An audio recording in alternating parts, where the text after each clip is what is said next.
If you scroll through the hashtag self-care on TikTok, you'll see countless videos of women hoarding skincare products and indulging in beauty maintenance services. In the age of social media, consumerism has hijacked the concept of self-care, reducing it to products and services geared towards external validation. According to MindBody's 2023 Wellness Index report, 65% of consumers believe that beauty and grooming are important parts of wellness. And as of 2020, beauty and personal care accounted for $955 billion of the $4.4 trillion wellness economy. But hoarding skincare products and getting your lashes done, getting laser hair removal, Botox filler, you name it, while these things can be enjoyable to do, they're not exactly self-care. And I'll tell you why.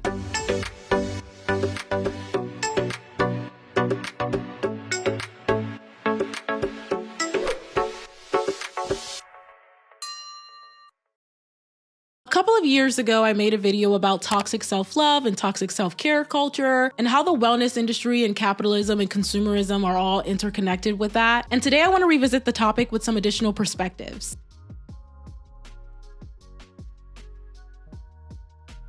While beauty maintenance can be fun, I'll be the first one to say, it's not an act of self-care. It's an individual choice to abide by markers of femininity, which there's nothing inherently wrong with, right? But the way social media portrays self-care as abiding by social mores of femininity by way of conspicuous overconsumption is flat out wasteful and unrealistic. In a 1982 lecture that was eventually published as an essay called Technologies of the Self, French philosopher Michel Foucault argued that looking after oneself rather than being a form of navel-gazing or narcissism is a kind of vigilance that dates back to antiquity. He wrote that taking care of yourself means knowing yourself. He believed that only when you set aside time for the quote active leisure of reading, studying, and ruminating could a person come to grips with the profound nature of the universe and their own mortality. In the age of TikTok, though, self-care is merely a means of hoarding expensive products and indulging in beauty maintenance services, not one of introspection and personal development. On TikTok, you see young women posting super aesthetic day-in-the-life videos where they're waking up and it's super picturesque and they have the perfect display of products on their bathroom counter, and it's also unattainable and superficial. Most people are woken up by their alarm clocks and they wake up not exactly looking their best. They're rushing to get ready to go to work. They don't have time to get up in a super aesthetic bedroom and mosey around the house, do a 10-step skincare routine, take a bubble bath with Mozart playing in the background. It's just not feasible. The urge to aestheticify everything actually deprives us of self-care because everything in your vicinity has to be picture perfect. These girls on TikTok aren't participating in self-care, they're performing, constantly shifting every product in the perfect angle, repositioning their cameras, getting that overhead shot, capturing the picture perfect display, then editing the video to post it.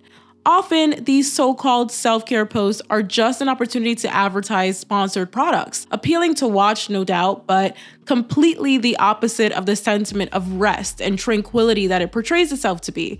It's a production meant to garner engagement. There's this tendency to frame individual choices rooted in consumerism and capitalism as self-care, but I don't believe that that is the case. Toy Smith on Instagram explains it well. She says that capitalism wants you to have 3 personas, and one of which is the consumer persona. She says that capitalism places a significant emphasis on consumption as a driving force for economic growth. The consumer persona is cultivated by promoting qualities associated with desire, purchasing power, and brand loyalty. Individuals are encouraged to identify with products and brands, contributing to a consumer culture that values material accumulation and constant consumption. So I believe that this culture of self-care in the form of an external product directly plays into this consumer persona. This hyper focus on feeling like once you get the latest drop of this new skincare product that happens to be really popular at the time, or once you go get your beauty maintenance services done, only then you can be fulfilled.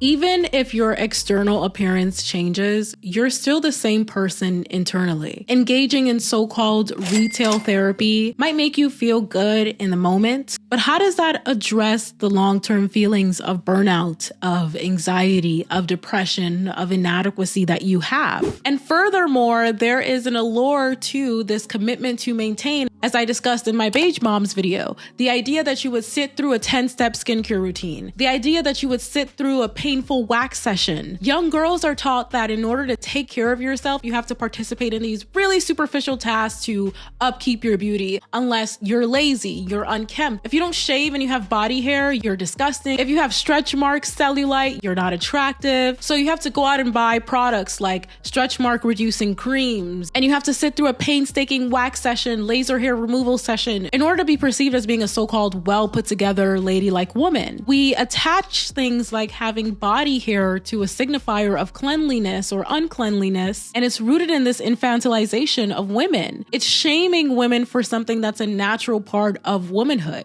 But I don't believe that self-care is something that you can buy at the store or get at the salon. I take issue with the idea that people think that buying a product is where self-care begins and ends. Self-care is a long-term thing that transcends material possessions. And so when we start to put self-care in the bucket that you buy this instant gratification product and then you'll feel better and then you'll be better, that's a problem to me. Because you only feel better for a finite amount of time. And this is best explained by the psychological phenomenon known as the hedonic treadmill, coined by social scientists Philip Brickman and Donald T. Campbell. The hedonic treadmill refers to how an individual's level of happiness after rising or falling in response to a positive or negative life event ultimately tends to move back toward where it was prior to these experiences. Here's a reel that explains it well. I think one of the hardest parts about being a person is how quickly we get used to things. Like, I've been living in this apartment for 6 months now, and I was so excited to move in here because it's like basically my dream apartment. So there's actually a name for this feeling of getting used to things. In his video, he says he just moved into his dream apartment. It's got a pool, it's got a view. He was so excited about it,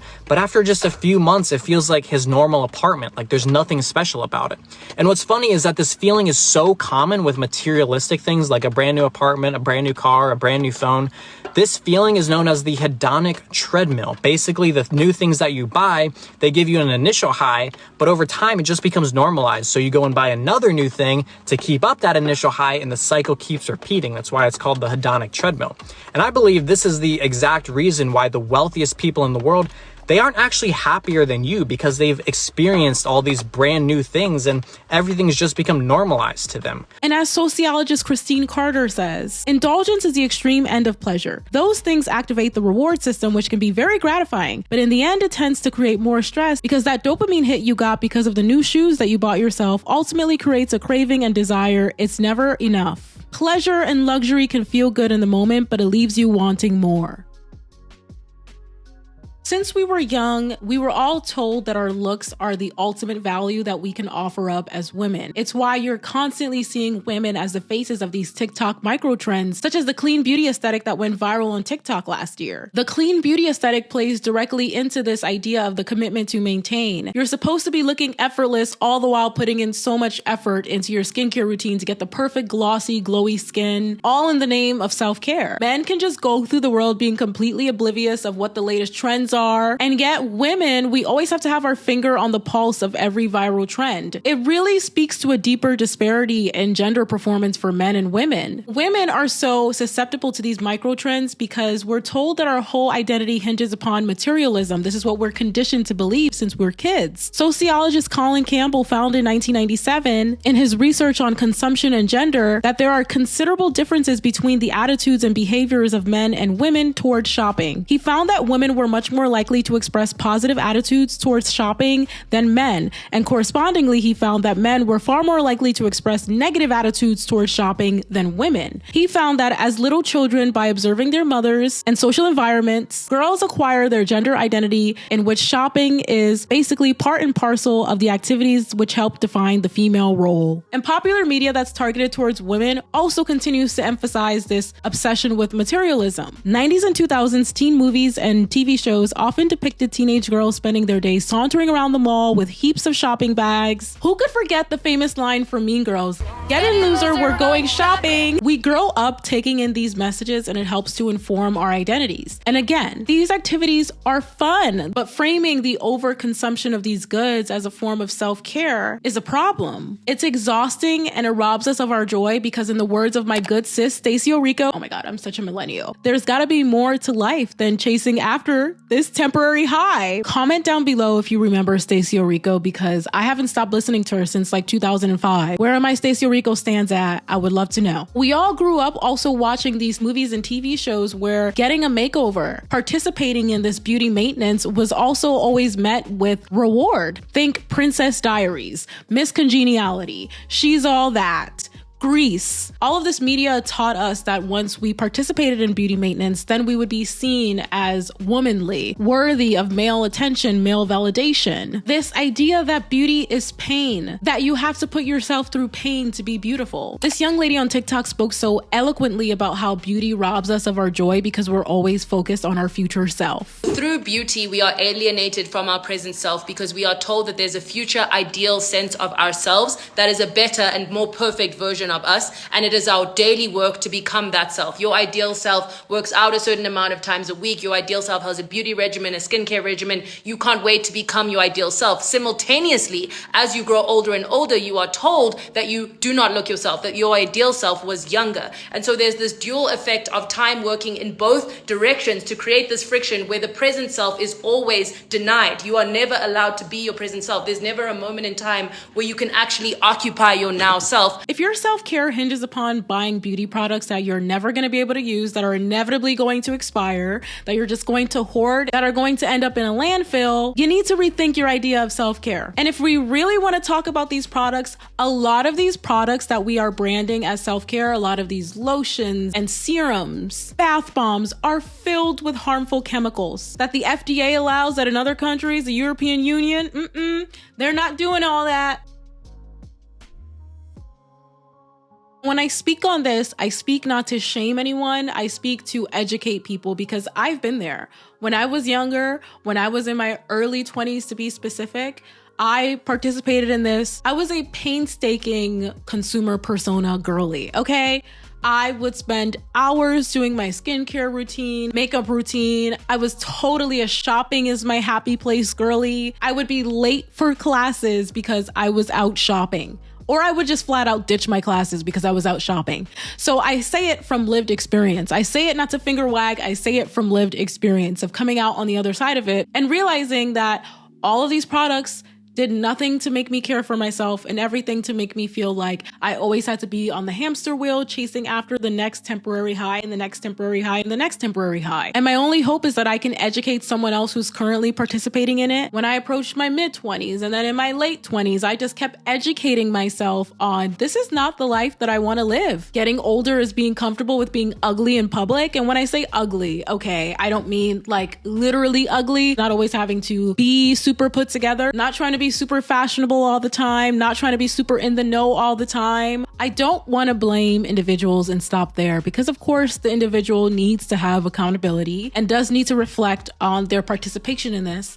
But it's so much bigger than individuals. I don't frame problems on an individual level often because we all live within the confines of systems, right? So these companies, these beauty and skincare companies, unfortunately, are responsible for marketing to us that you have to participate in this in order to have self-worth, in order to be confident, take care of yourself. We are all just taking in messages, subconsciously or consciously. We're taking in messages that the media is constantly inundating us with. The messaging tells us that these products are an extension of our emotions, of our identities, of our self-worth. People lack identity and they think that they can just buy one. But it's important for us to know that the journey to self-care is a multi-year, multi-step, multi-day, multi-second process. It can't be found in a creamy lotion or serum. These trends like the clean beauty aesthetic and all of the self-care related micro trends, they teach us that self-care is an aesthetic. They teach us that self-care is a performance. But as Lauren Michel and Nicole Goodman, the co-hosts of the Self-Care Club podcast say, self-care is not a performance. And not for the benefit of others. It's not about what you look like. Self-care is a feeling, not just an aesthetic. It's about finding the things that bring genuine contentment, value, and balance to your life. And I couldn't end it on a better note than that. Don't get me wrong. There's nothing wrong with participating in beauty. But if the participation in beauty is where your self-care begins and ends, you need to rethink your self-care regimen. Because self-care is not something that you can see. Self-care is something that happens internally, behind closed doors. To me, self-care is internal. It's not external. Caring for yourself looks like setting boundaries, standing up for yourself, telling other people no, not being a people pleaser, prioritizing your mental health, being mindful of your consumption, being mindful of your purchasing, resisting trends that are fueled by corporate greed, moving your body, getting vitamin D, resisting diet culture, resisting negative self-talk. And this is not not an exhaustive list, by the way, but these are just some examples of ways that you can care for yourself internally. Definitely let me know your thoughts down below on how you practice self-care internally. Let me know your thoughts on the aesthetification of self-care. I just created a new word, aesthetification. Definitely let me know what you're thinking down below. And if you like this video, definitely give it a thumbs up. If you want more content like this, definitely hit that subscribe button, and I'll talk to you all next time.